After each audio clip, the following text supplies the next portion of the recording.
É através da imposição de mãos que você ora e repreende a enfermidade no nome de Jesus.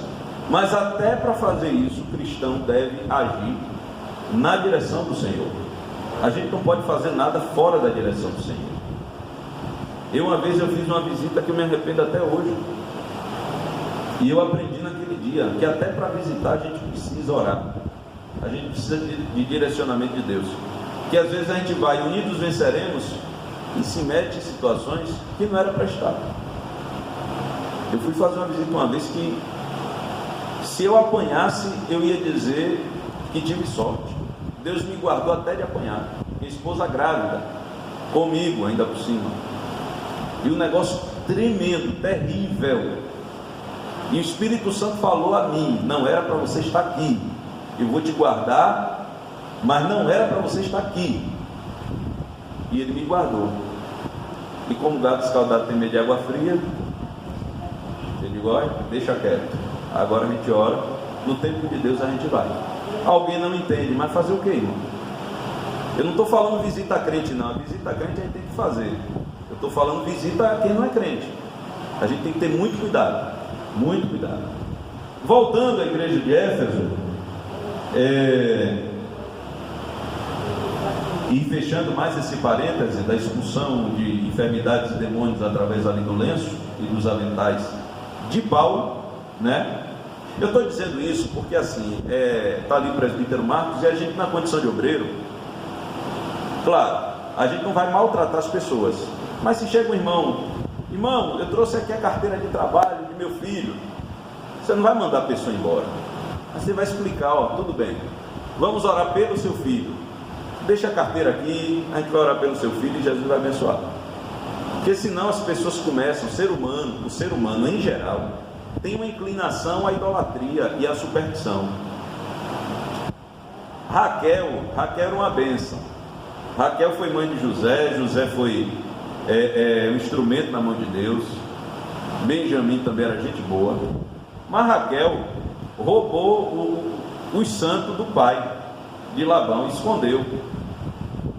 Raquel pediu a Jacó, dá-me filho, senão eu morro. Aí Jacó disse: por um acaso eu sou Deus? Veja que ela estava projetando em Jacó um problema que era dela. Jacó tinha filho. Jacó, que bem fazia, era filho. Jacó teve filho com Lia, com Bila e com Zilpa. O que bem Jacó fazia era filho. O problema estava em Raquel. Aí Raquel vai projetar as suas dores no outro. Jacó me deu um filho, senão eu morro. Eu sou Deus por acaso? Eu não tenho poder para fazer isso. Aí o que é que acontece? Raquel, em vez de recorrer a Deus, ela vai recorrer às mandrágoras. Diz o texto sagrado que Rúben achou mandrágoras no campo, levou para sua mãe Lia, e Raquel, porque havia uma crendice de que as mandrágoras tinham efeito de abrir a madre. Superstição. E aí Raquel disse: então me dê as mandrágoras e eu deixo Jacó deitar com você. Hoje é meu dia, mas eu empresto ele. E Lia assim fez. E o texto diz que Deus ouviu a oração de Lia. Se Deus ouviu a oração de Lia, porque Lia orou. Lia abriu mão da superstição e entrou pelo caminho da oração. E Lia, que não podia mais ter filho, teve, se não me engano, nas 3. Teve 2 ou 3. Fugiu aqui agora. E Raquel ficou com mandrágora e sem filho. Aí lá na frente o texto vai dizer que Deus se lembrou de Raquel e ouviu a sua oração. Por quê? Porque agora Raquel entendeu que o caminho certo é o caminho da oração e não o caminho da superstição. Por que eu estou dizendo isso? Porque às vezes as pessoas vêm, aí traz a foto, traz a carteira de trabalho, traz o lenço, traz a muda de roupa, e a gente tem que direcionar os irmãos ao sentido certo, que é a oração. Até a unção com óleo a gente tem que ensinar certo. A unção com óleo, se você tem óleo ungido, que dizem por aí, né?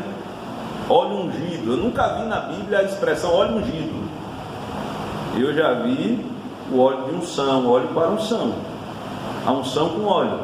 A unção com óleo para este tempo é somente em caso de enfermidade, somente a pedido do enfermo, e só pode ser ministrada por um presbítero ou pastor que não deixa de ser presbítero. Só. E quem é ungido? Aí eu vejo no Novo Testamento dizendo que vós sois ungidos. Então nós somos ungidos. Quem nos ungiu? O Senhor. Como foi este óleo sobre nós? O Espírito Santo que desceu sobre nós no momento em que aceitamos a Jesus. Então eu estou vendo crente ungido aqui. Aqui não tem objeto ungido, mas tem muito crente ungido. Bendito seja Deus. E a gente tem que ter esses cuidados, senão daqui a pouco o irmão está pegando o martelo, está pegando a fronha, está pegando a meia, daqui a pouco está todo vestido lá conforme o homem do chapéu. E a gente tem que vigiar, tem que ter cuidado. Grandes líderes da igreja também passaram por Éfeso. Eu estou seguindo aqui, irmão, porque eu acho que não vai chegar mais irmãos. Mas irmãos, eu estou seguindo aqui. Daqui a pouco a gente encerra. Apolo ministrou ali em Éfeso, foi inclusive instruído por Priscila e Áquila. Apolo era um homem eloquente, Apolo era um crente em Jesus, ele creu em Jesus, mas ele não era batizado com o Espírito Santo. E por inferência, ou seja, por dedução lógica, nós entendemos que quando ele chega em Éfeso e começa a pregar, Áquila e Priscila, que era um casal que cooperava muito, inclusive eles também faziam tendas, né? Por isso a identificação, a amizade profunda de Paulo com este casal, Áquila e Priscila. E se eu não estiver enganado, inclusive Paulo aprendeu o ofício com Áquila. Este casal chama Apolo para ensinar. Aí eu faço uma pergunta reflexiva aqui aos irmãos, é outro parêntese, eu gosto de um parêntese. Será que um crente que vai morar no céu, ele deve estar apto a ser chamado no canto para ser orientado? Um crente que vai morar no céu, eu vou poder fazer isso com os irmãos em havendo necessidade? Pronto, havendo necessidade eu farei. Quem tem ouvido os outros. Seguindo, meus amados, a partir dali a gente entende que o ministério de Apolo mudou. A Bíblia não é explícita em dizer, mas por óbvio que Apolo recebeu sim o batismo com o Espírito Santo.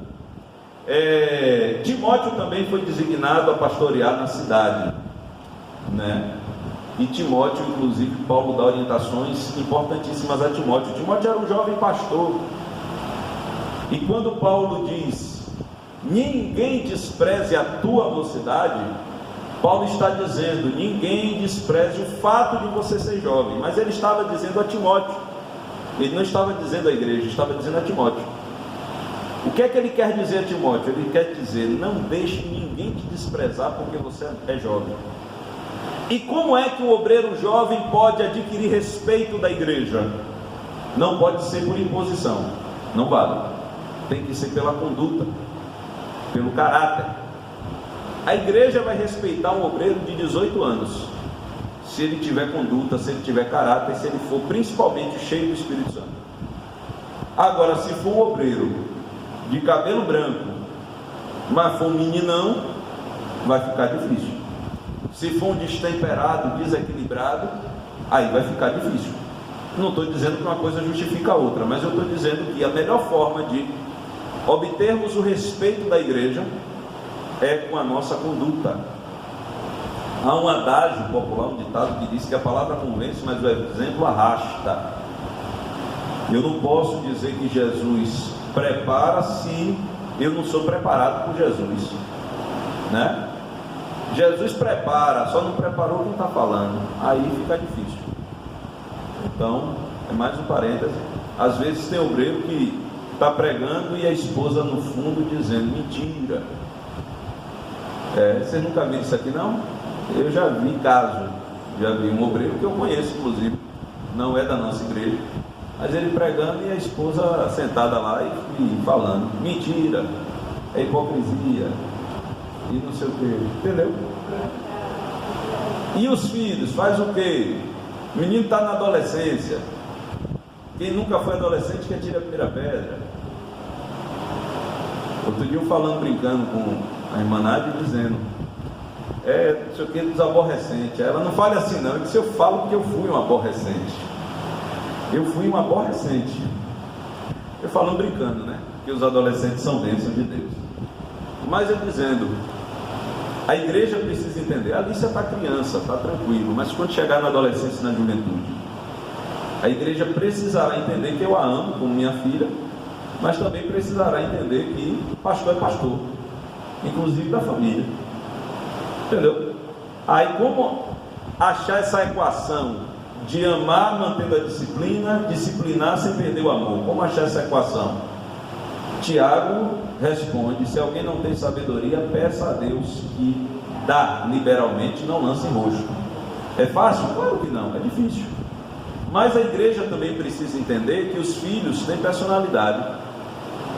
O que meu filho fez não quer dizer que eu aprovei. A igreja precisa entender isso. Não quer dizer que eu aprovei. Então, muitas vezes a gente passa de sabores com os filhos. Quem nunca passou? Né? Quem tem filho criado já, que nunca passou? Às vezes até na igreja. Mas a igreja precisa entender. Qual é a diferença entre Samuel e Eli? Eli tinha filhos terríveis. Samuel também. Os filhos de Samuel não era coisa boa não também. Mas qual a diferença? A diferença é que Samuel nunca confiou o exercício sacerdotal a seus filhos. Os filhos de Samuel até ajudavam a ajudar o povo, mas o exercício sacerdotal não. Eli confiou o exercício sacerdotal aos seus filhos. Então, por exemplo, amanhã depois, minha filha está em desacordo, em desalinho com a igreja. Não, minha filha, tu vai continuar congregando que eu não vou lhe botar para fora da igreja não, Deus me guarde. Agora você não vai ter cargo. Estou exemplificando. Até você se achar, você vai ficar de molho, mas indo para a igreja. O que eu não posso é, em nome da minha reputação, eu vou lançar sua alma no inferno. Isso aí não faça não, em nome de Jesus. Não faça isso em nome de Jesus. Viu? Você passar por dificuldade, abrace mais apertado. Enquanto vai abraçando, vai dando cascudo, mas não deixe de abraçar não. Estou falando aqui em sentido figurado. Voltando, tem Irineu também, que foi o bispo grego do primeiro século, e o próprio apóstolo João também liderou a igreja em Éfeso. A saudação do apóstolo, quando ele se dirige aos santos e fiéis em Cristo Jesus, ou seja, aqueles que foram separados para ser propriedade exclusiva de Deus. Último tópico: propósito e a mensagem. O propósito, ele diz que aparentemente a epístola não aborda nenhum problema específico como as outras. Não tinha nenhum episódio assim A igreja era uma igreja relativamente nova. Dizem que Paulo chegou em Éfeso em torno de 25 depois de Cristo. Essa carta foi escrita uns em torno de 30 anos depois, 25, 30 anos depois. Ele não tinha grandes problemas, mas ele dá ênfase a algumas questões, né? Por isso ele fala: havia novos convertidos que vinham do mundo helênico e praticavam religião de mistérios e magia, mas que agora se reuniam com os santos em Éfeso. Então ele mostra àqueles crentes que Cristo está no controle do universo inteiro. Também é possível perceber que o passado daqueles cristãos era marcado por imoralidade e bebedeiras, mas uma vez salvos pela graça, eles deveriam adotar um novo estilo de vida em Cristo. Destaca-se ainda uma preocupação com a unidade e a paz entre os judeus e os gentios cristãos, enfatizadas pelo plano universal da redenção para ambos. Sob essas premissas, então, temos de considerar que uma das intenções do autor aos Efésios era de atender às múltiplas necessidades da igreja numa perspectiva pastoral. Por isso a carta é apontada por estudiosos como tratado teológico sobre a igreja, o corpo de Cristo. A mensagem gira em torno de dois temas principais. O primeiro, Jesus Cristo como sendo cabeça, o Senhor, aquele que comanda, aquele que direciona, e a igreja como o corpo. Assim podemos classificar os desdobramentos desses assuntos nos seguintes eixos. Primeiro, a consumação do plano eterno de Deus na pessoa de Jesus Cristo, e segundo, a atuação do Espírito Santo como penhor da experiência de salvação. Também a reconciliação dos povos por intermédio da cruz de Cristo, a revelação do mistério da vontade de Deus por obra do Espírito Santo, e um novo estilo de vida baseado na unidade, na comunhão com o Espírito, na frutificação, na adoração e na intercessão do Espírito. Os novos relacionamentos conjugais e a luta contra o diabo. Tem também a questão familiar, né? As instruções acerca da família. Portanto, a epístola contém uma combinação de doutrina, fé e prática da vida cristã, ou seja, de tudo quanto Deus fez e do que se espera que a igreja faça. Para concluir, a epístola revela um elaborado resumo da salvação e suas implicações para a vida cristã. Seu conteúdo recorda o favor imerecido que recebemos gratuitamente da parte de Deus. Suas exortações nos impelem a viver em santidade e, alicerçados em Cristo, a cabeça da igreja, a batalhar contra as forças das trevas.